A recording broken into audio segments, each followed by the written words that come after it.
السلام علیکم ویورز، خوش آمدید کہتے ہیں آپ کو آج کی اس ویڈیو میں۔ آج ہم لوگ بات کرنے جا رہے ہیں مسجد نبوی کے حوالے سے کہ مسجد نبوی کیوں جل گئی۔ ٹھیک ہے، یہ ایک ایسا ٹاپک ہے جس پہ بات جو ہے وہ بڑی محتاط ہو کر بڑے اچھے انداز سے کرنی پڑتی ہے، کیونکہ یہ ایک بہت اچھا ٹاپک ہے کہ مسجد کیوں جل گئی، اور وہ مسجد ایسی ہے جس کے بارے میں ہم لوگ کوئی جو ہے وہ شک والی بات بھی نہیں کر سکتے۔ اسی لیے میرے پاس اس وقت بک ہے روحانی حکایات کی۔ ٹھیک ہے، اس کے اندر لکھا ہوا ہے، اس کے اندر سارا بتایا گیا ہے کہ مسجد نبوی کیوں جل گئی،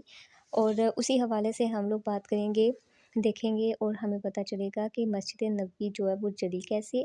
یا اس کے پیچھے محرکات کیا تھے۔ تو اس میں بتایا گیا تھا، میں پڑھ رہی تھی کہ خلیفہ بغداد مستسم بلا کے دور میں رمضان کی پہلی رات کو مسجد کی قندیلیں جلانے والے کی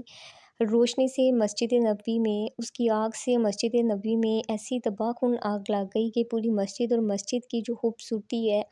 مسجد کی زیب و زینت کا پورا سامان جل کر تباہ ہو گیا۔ اہل مدینہ نے جان توڑ کوشش کی کہ آگ بجھ جائے، مگر انتہائی کوشش کے باوجود بھی آگ پر قابو نہیں پایا جا سکا، تو مسجد نبوی میں آتش زدگی سے عوام میں بڑا ہیجان پیدا ہو گیا، اور طرح طرح کے شکوک و شبہات اور قسم قسم کی چہمگوئیوں کا سلسلہ شروع ہو گیا۔ تو ایسے میں شیخ ابراہیم محمد قنائی رئیس المؤذنین نے یہ انکشاف کر کے سب کو حیرت میں ڈال دیا کہ اس مسجد کی جلی ہوئی دیواروں پر جو ہے وہ قدرتی طور پر دو اشعار تحریروں میں قدرتی طور پر لکھے ہوئے جو ہیں وہ دیکھے گئے۔ ویورز، وہ جو دو اشعار ہیں وہ عربی میں تھے۔ ٹھیک ہے، وہ دو اشعار کون سے تھے وہ بھی بتائے گئے اس کتاب میں، اس ٹاپک کے اندر۔ پھر اس کے بعد ہے کہ نبی کریم صلی اللہ علیہ وآلہ وسلم کا حرم کسی خوفناک حادثے کی وجہ سے نہیں جلا، اور یہ کوئی شرمناک واقعہ بھی نہیں ہے، چونکہ روافظ کے ہاتھوں نے ان تمام نشانات کو چھوڑ دیا، اس لیے یہ سب چیزیں آگ کے ذریعے پاک کی گئی ہیں۔ اور واقعہ یہ بھی تھا کہ ان دونوں مدینہ منورہ اور مسجد نبوی پر روافظ کا پورا غلبہ اور تسلط تھا، چنانچہ شہر کا قاضی، مسجد کے خطیب، مسجد کے حکام وغیرہ سب کے روافظ ہی تھے، یہاں تک کہ ابن فرحون کا بیان ہے، کوئی شخص اہل سنت کی کتابوں کو مدینہ منورہ میں نہیں پڑھ سکتا تھا۔ لیکن اب اگر ہم لوگ اس کا تبصرہ دیکھتے ہیں تو اس میں شک نہیں کہ جس طرح نیک لوگوں کی برکتوں سے رحمتوں کا نزول ہوتا ہے، اسی طرح بد عقیدہ اور بد عمل لوگوں کی وجہ سے قسم قسم کی بلائیں اور آفتیں آتی رہتی ہیں۔ اسی لیے بزرگان دین نے بد عقیدہ اور بدکار لوگوں کی صحبت سے انتہائی پرہیز رکھنے کا حکم دیا ہے۔ بزرگوں نے ایسے کافروں کے ساتھ سفر کرنے اور ایسے محلوں میں رہنے والوں سے بھی انکار فرما دیا جس میں بد مذہب، بد عقیدہ اور بدکار لوگوں کا ساتھ ہو۔ ایسے قبرستانوں میں دفن کرنے اور دفن کرنے سے بزرگوں نے سخت تنقید کے ساتھ منع فرمایا، جہاں بد عقیدہ اور بدکار لوگوں کی قبریں ہوں، کیونکہ حضرت جلال الدین رومی کا ارشاد ہے، اگر اس حوالے سے ہم لوگ دیکھتے ہیں، وہ کہتے ہیں کہ برے دوست سے دور ہو جاؤ اور ایسے لوگوں سے ہمیشہ دور رہو، کیونکہ برا ساتھی برے سانپ سے بھی زیادہ برا ہوتا ہے، کیونکہ برا سانپ تو زیادہ سے زیادہ تمہاری جان لے لے گا،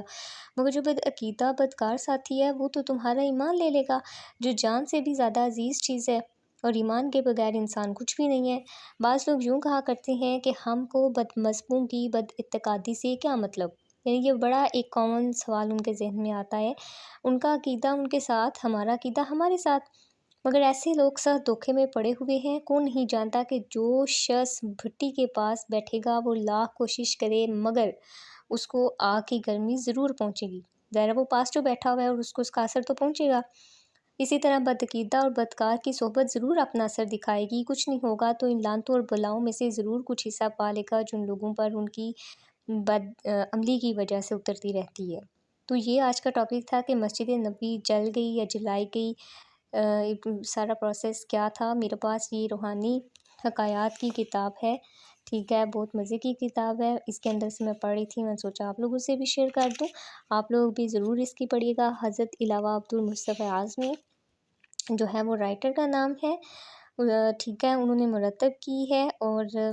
اس کی قیمت بھی بہت کم ہے۔ اگر آپ لوگ لے کے پڑھیں گے تو آپ لوگوں کو اور بھی اس میں سے بہت جو ہے وہ نالج والی چیزیں اور واقعات ملتے رہیں گے۔ میں کوشش کروں گی اگلی ویڈیو میں بھی اسی طرح کی آپ لوگوں کے لیے کوئی جو ہے وہ ویڈیو لے کے آؤں جو آپ لوگوں کی انفارمیشن میں اضافہ کرے اور آپ لوگوں کی معلومات کو جو ہے وہ مزید وسیع کرے۔